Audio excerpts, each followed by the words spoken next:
direct avec Michel Drey.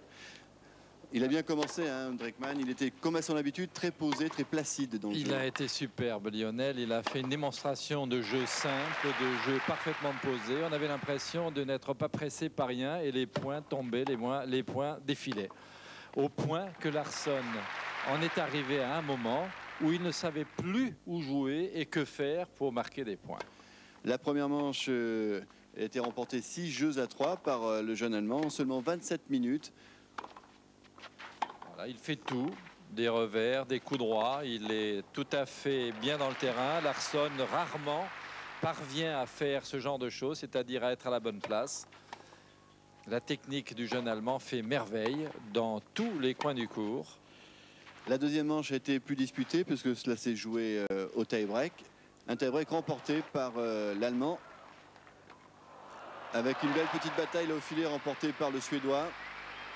Il a toujours cru quand même, Larsson. C'est vrai qu'on sentait qu'il était un peu désespéré. Il se demandait où il allait trouver l'ouverture, mais malgré tout, on sentait toujours quand il y avait voilà, un point à sauver. Là, c'est même une balle de match, cette fameuse balle de match du troisième set.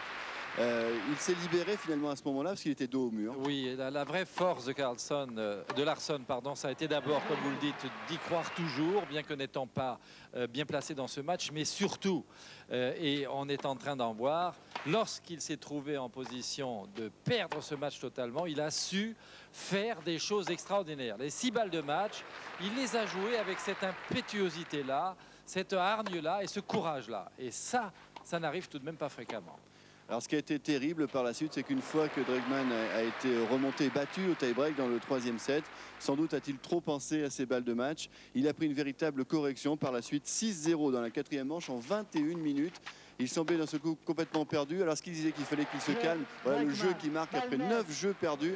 Il fait un geste à la Néron, me disait Rida tout à l'heure, car il était désemparé. Est-ce qu'il a laissé filer la quatrième manche pour essayer de se relancer? Il a complètement laissé filer la quatrième manche et c'était ça l'erreur suprême du match, car quand on est dans cette phase de jeu et qu'on perd un set de cette manière et on n'a pas le niveau parce qu'il n'est pas dans les 10 meilleurs mondiaux, les 89e mondial, il ne faut pas en aucun cas laisser filer le match totalement sur un set.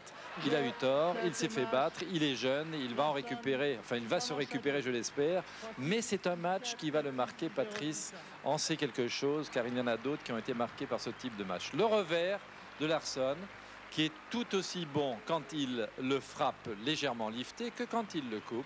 Il sait faire les deux.